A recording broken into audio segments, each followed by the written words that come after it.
Hey there, everyone. It's Jody Sutter of the Sutter Company. Welcome back to my Just Ask Jody Live. It's my monthly LinkedIn Live stream where I invite a guest on to talk about an issue that I know is of concern to the owners of small agencies because I talk to owners of small agencies about these kinds of things all the time. Um, you know what term? Well, you know what one of the terms that we all love in this business? Thought leader. I'm being facetious. I think a lot of people find that term overused, underdefined, and when I talk about being a thought leader with my clients, I get a lot of eyes rolling.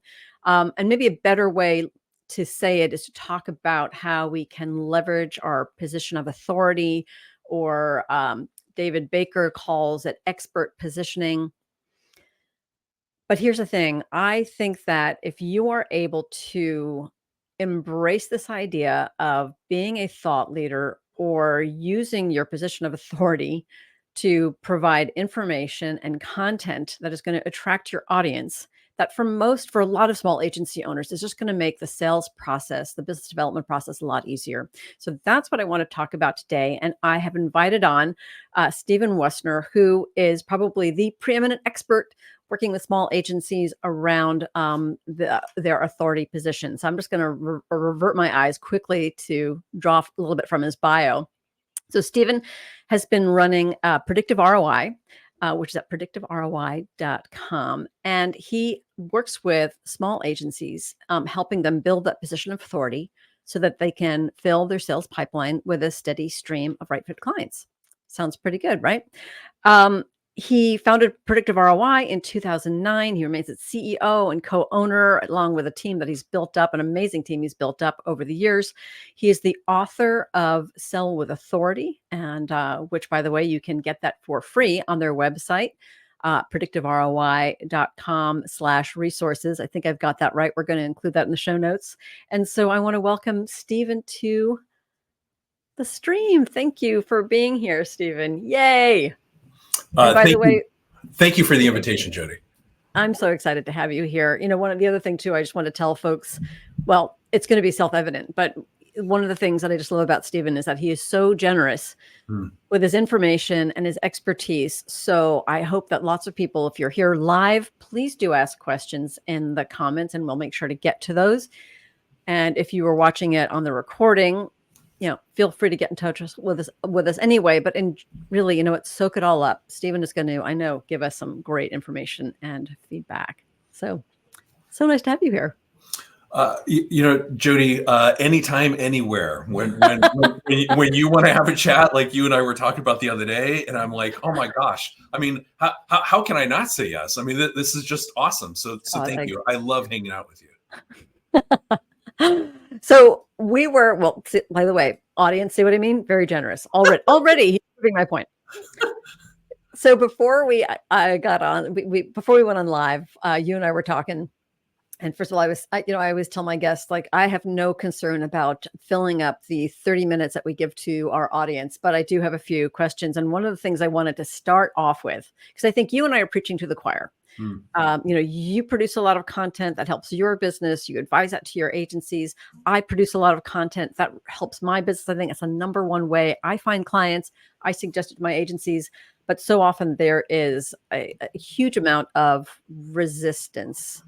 And I'd like to know how often you face that resistance from agency owners about doing authority content, and what that resistance is and how you overcome it.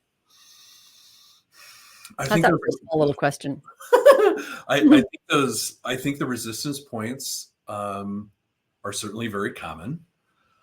And I think it can come down to a number of different things. One, not having a good, let's call it a content blueprint, not knowing where they want to plant their flag of authority, right? Being unclear about niche or feeling uncomfortable about going narrow. And sometimes that's misunderstood or misconstrued of, oh gosh, you're going to tell me that I can only work with manufacturers of capital equipment for the rest of the agency's life. And that's not what we're talking about. So sometimes there's a lack of clarity around the niche. There's the lack of, belief and so forth of gosh, how are we going to turn this into a content engine, something that's easy, something that doesn't kill the shop, like all of those kind of business related things. So there are those things, and many of those are legitimate. They can certainly be worked through, Yeah. but they're cause for concern initially. And then there's another category of concerns. And those are, if you want to put them in the category of imposter syndrome, if you want to put it in a different category, whatever. And it's the sort of the worthiness. Do I have something worthy to be said? Do I have a point of view that's unique? What am I going to say that's different, that's helpful, that will provide value? And how much time is this going to take? So there's all of those kind of personal things too that have to be considered and worked through. The good news is you can work through all of those things and create a system. As you well know, it's the number one way that you get new business. And so all of that is doable if we lean into actually solving the issue. Yeah. Well, let me guess, because that was one of the questions that, again, putting words in the mouth of the agency owners, or agency owners putting the words in my mouth. What if I feel like I've got nothing to say? Where do we start there? How do you start the shift from someone feeling like, or maybe I've got something to say, but not enough to create a sustainable content strategy? Yeah. What's the first best step there? Yeah. The first is to acknowledge that that's not true. Okay. Right. And here's why I say that. Somebody who's been running their shop for 5, 10, 15 years, they clearly have something to say, because that's an accomplishment. Being able to provide value and to be helpful to clients and be able to do that over a duration of time, clearly they're doing something right. So if a client picked up the phone and called said agency owner and said, Jody or Jack or whatever, I've got this problem and this crisis and all of that. What do I do? The agency owner on the other end of that phone would have no problem saying, okay, hang on a second, Jody, here's what we're going to do. Create a tactical battle plan of how to solve that crisis. It's because they're smart, right? They've got all sorts of value, decades of value. And it's about taking it out of the situations and turning it into a teaching plan to build an authority position. It's not that they don't have a lack of things to share. Of course they do. Yeah. It's interesting when I work with my clients around positioning, and one of the things I'll always focus on what they think is, I'll spend some time rather on what they think is different about what they perceive themselves to be different from others. I don't think that was a grammatically correct sentence, but anyway, but then I will try to quickly shift to, well, what do you know about your clients? And that often they have a much easier time because it's more objective. And I'm like, that is where the richness lies. And I think a lot of agency owners take it for granted. They're so focused, and it's not in a sort of a boastful, arrogant way, but they're so focused on telling others about what they do that they sometimes lose sight about what they know about the issues that their clients are dealing with all the time. Right. And like in the introduction, you were talking about sort of when people hear the word thought leader, the eye roll. Sure. Yeah. Because sometimes that title, one, people give that title to themselves, which is ridiculous. Mm-hmm. I'm a thought leader. No, your audience will determine whether or not you are sharing something that is of value, and if they consider you to be an authority or a thought leader, an expert or whatever. So when people anoint themselves as thought leader, it's grotesque.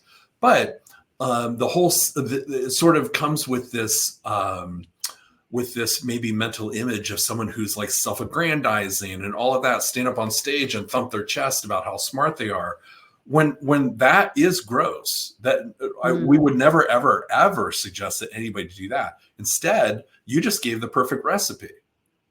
When you can share and teach to the business issue and challenge that your clients care about, and you can be helpful against those issues and challenges. So they can say, wow, I just learned this really smart thing from Jody. And she said that if I did this, this, and this as part of my new business plan, that's going to help me move the needle. Awesome. Yeah.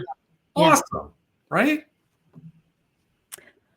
So let's say we can convince someone that, okay, I get it. I get why it works. Mm-hmm. And now we've started making that shift. They're like, okay, I've emotionally and intellectually bought into this idea.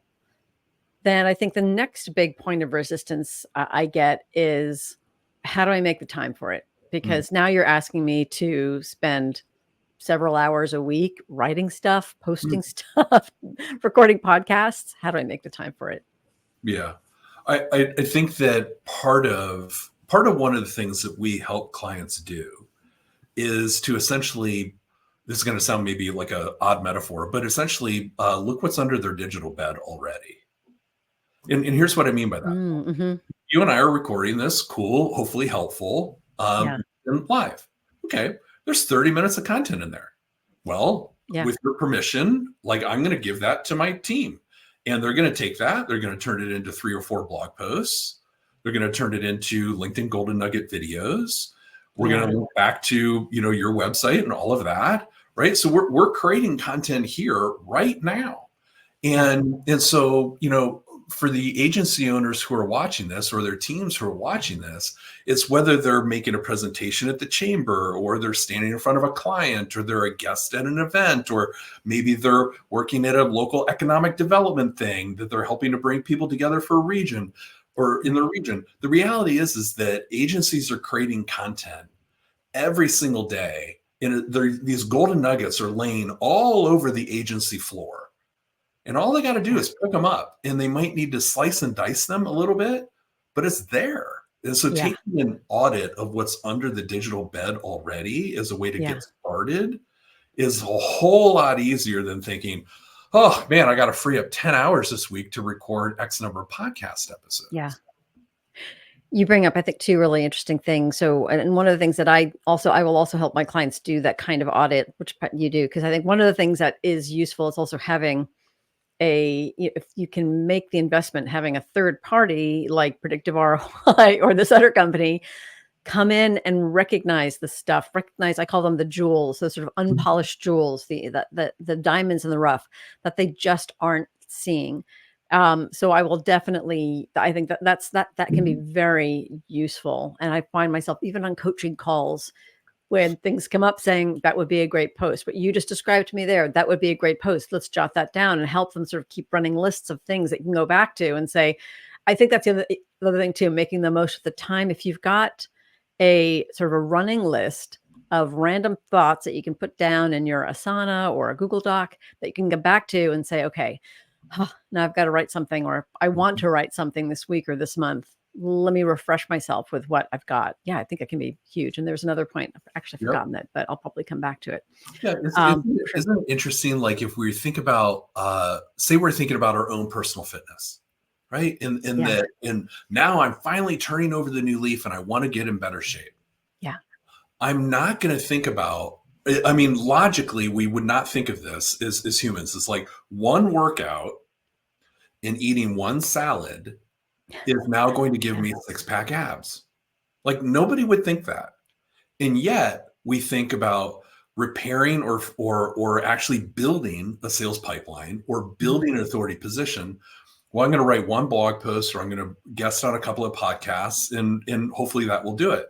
Yeah. No, right? Starting slow like that, so it builds over time, and following the advice that you just talked about with the audit and all of that. There are those golden nuggets, using your words. There's those diamonds in the rough. They're everywhere. And then setting realistic expectations. It's not about all of a sudden completely revolutionizing your diet and going to the Yeah. gym 7 days a week and doing all of those things all at once, because that leads Freaks to, you out. right? Yeah, exactly. But then we set ourselves up for failure with these big things like building an authority position. I have to do all the things. I have to be on all the channels. I have to do all that stuff from the get-go, which is wrong. You Yeah. don't.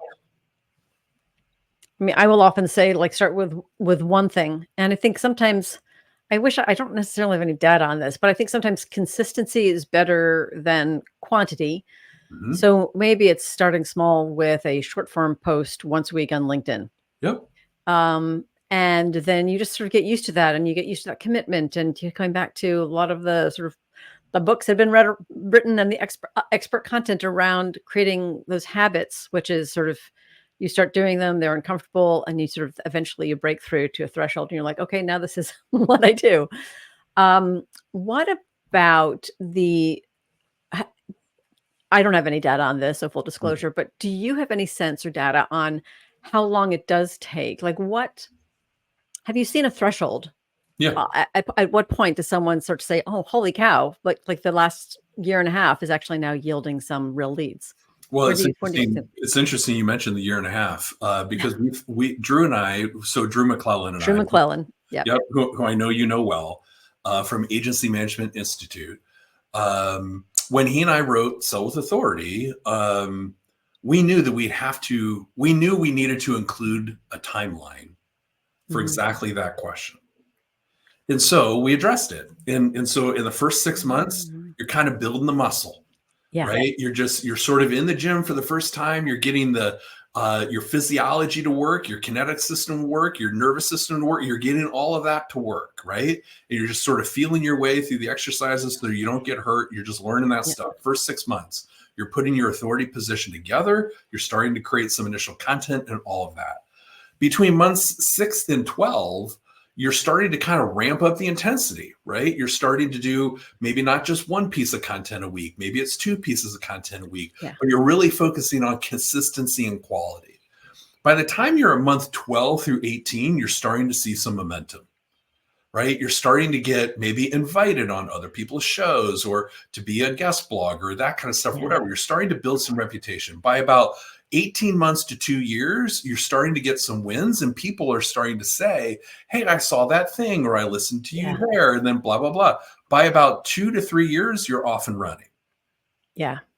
And Okay, it's a clean that slate. that sounds about right. It also gives the content a chance to embed itself in the search engine universe, and yeah, and for you then to incorporate that in your own search engine optimization strategy. And yeah, I remember the first time. Actually, I don't remember it specifically, but I remember sort of the feeling that the first time that I knew that someone was like, "I found you through a blog post," and like, "You what?" Like, yeah, no connection, but it was because of the information that I offered that someone found turned into a client. Yeah. Okay, so 2 to 3 years sounds reasonable, although you did, as you said, 6 months, you might actually start to see some traction, which is great. But for anyone listening to this going, "Holy bananas," for anyone who knows Stephen, that'll be a familiar phrase. "Holy bananas, I don't have 2 to 3 years. Like, Right. I need to fill my pipeline now." Right.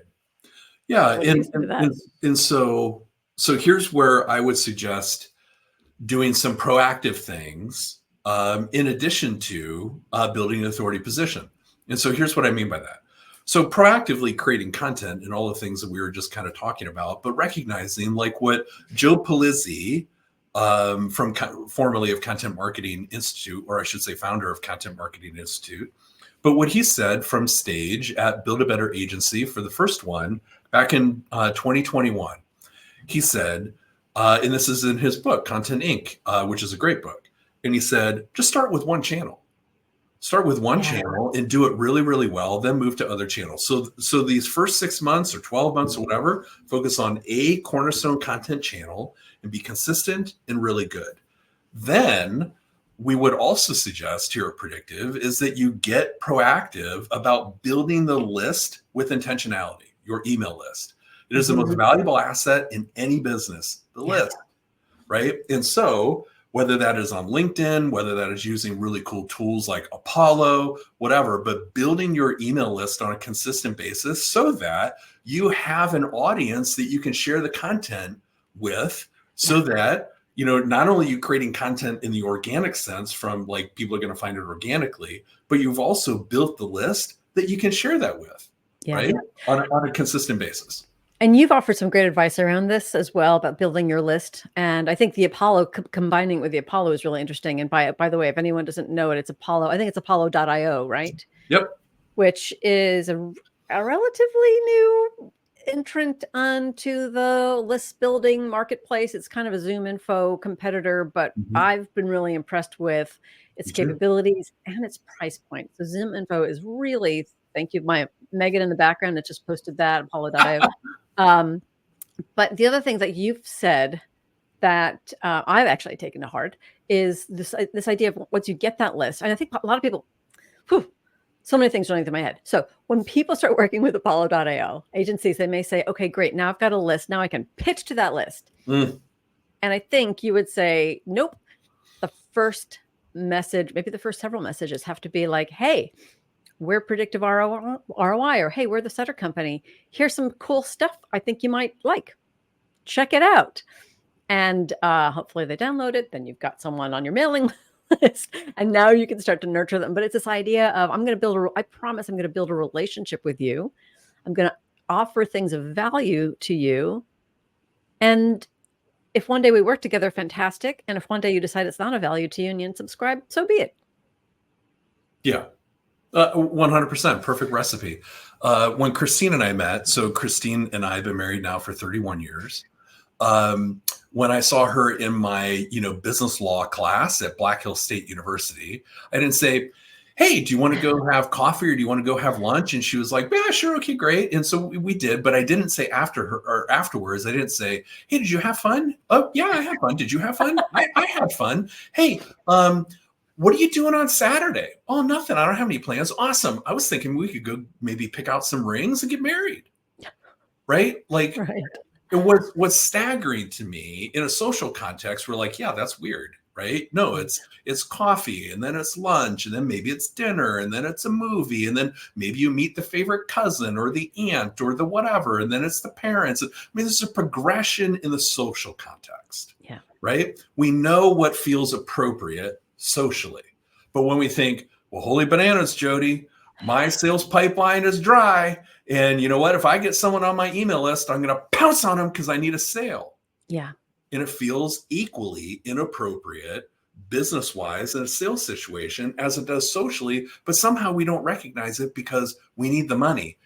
It's gross. It's gross. Now, having said that, though, I'm going to contradict myself a little bit, because I think one of the challenges I think a lot of small agency owners have when doing sales is that they don't ask for the sale. So they'll do everything but ask for the sale or ask for the meeting. Yep. So I just want to temper that a little bit, because as you were talking, I was like, oh, wait a minute. Yeah. So you need to, I think it's this interesting stance. You need to go in offering value, and also assuming that the reason this is of value to them is because it might be valuable for them to work with you. And I worked with a business coach who used to compare business development or sales to, she's French, and she used to compare it to the way Frenchmen, or the sort of a caricature Frenchman, will pick up women, and they'll sort of walk up to them and say, hey, you want to come home with me tonight? And the first woman, number one, will say, like, no, you creep. Okay, go to the next one. You want to come home with me tonight? No way. You want to, and they'll keep doing it because they know they've got confidence that they are attractive to someone until finally they find someone who's like, yeah, you're cute. Why not? Let's go. And so it's this idea of not worrying about the rejection because you're confident in your value. Yeah. So the way the Frenchman is confident in his appeal. Indeed. And I would argue that relationship is probably not right fit or long-term. Well, that's a really great point. That's right? a really great point. But to your point, yes. And like when you and I got together for the Encore on the Sell with Authority podcast. Great podcast, by the way, folks. you shared, like we structured we orchestrated that entire conversation around the questions agencies should be asking and having the courage to ask them. So those moments of opportunity do not pass them by. Yes, absolutely. And then also, in my opinion, there's a big delineation between actually having a great biz dev conversation with somebody because you're asking all the smart questions that Jody wants you to ask. Brilliant.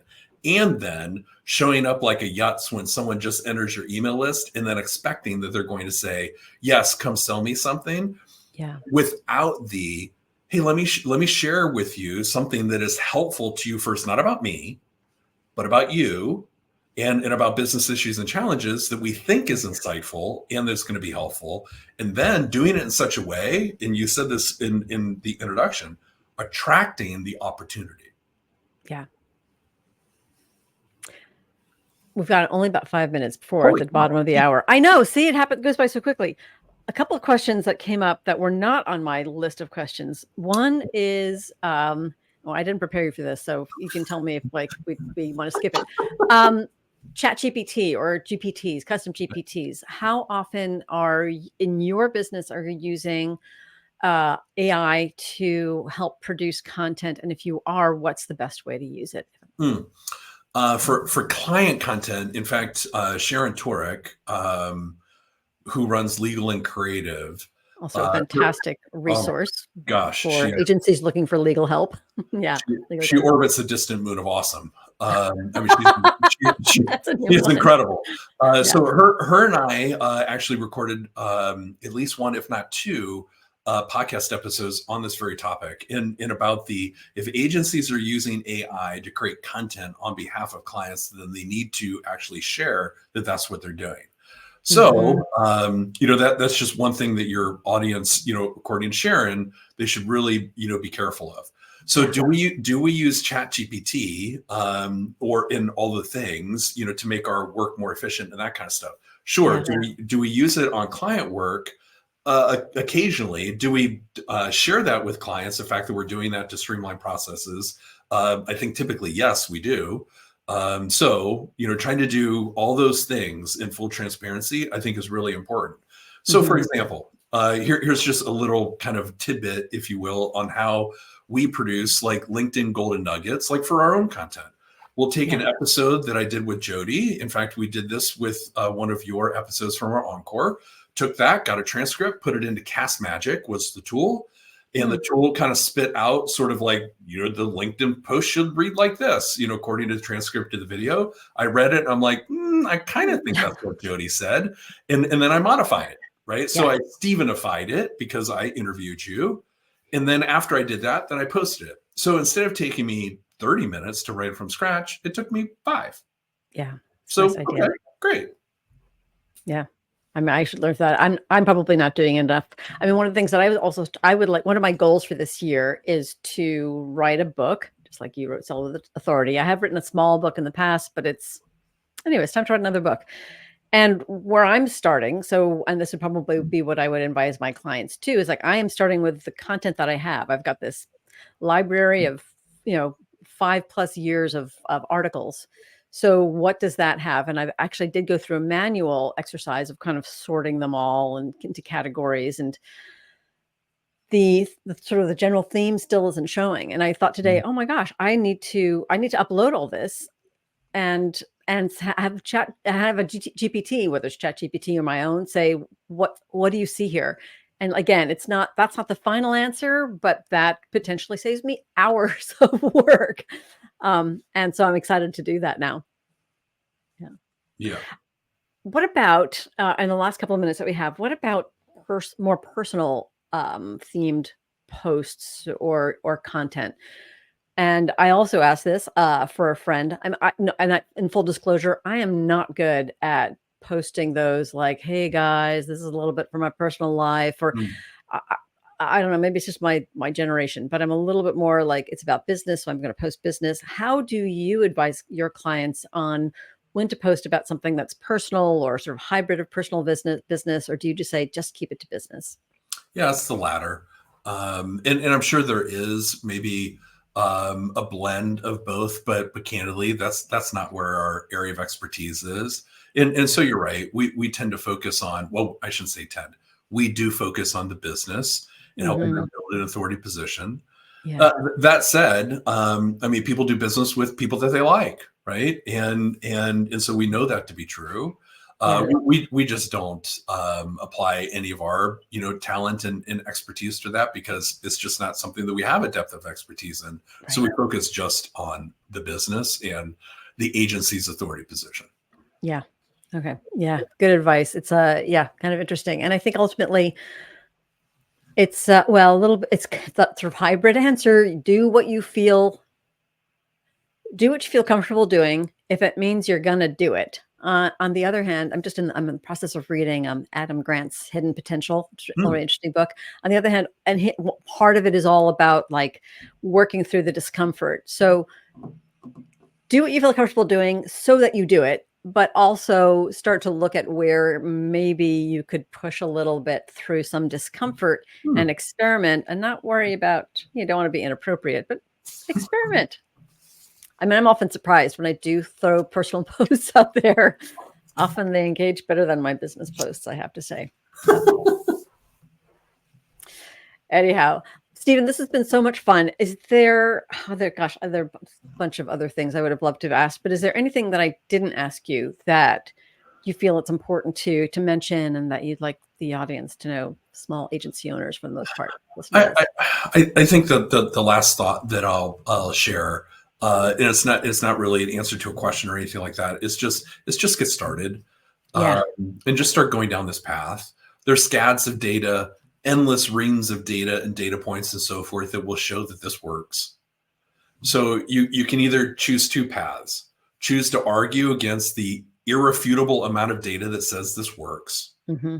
Because going down that path, Adam Grant, is going to make you feel uncomfortable. So you can choose to argue your way around it and not do anything, Mm-hmm. or you can choose to accept that actually the irrefutable amount of data is actually irrefutable and just start to go down that path and start to make progress.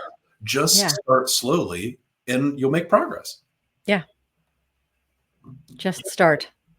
Amen. There's a really great Martin Luther King quote, which I'll completely mess up, about like walking down. Oh, it's something to do. Oh, what is that quote? Oh, I'll post this too. But sort of like walking up a staircase in the dark. Like all you need to see is the next step.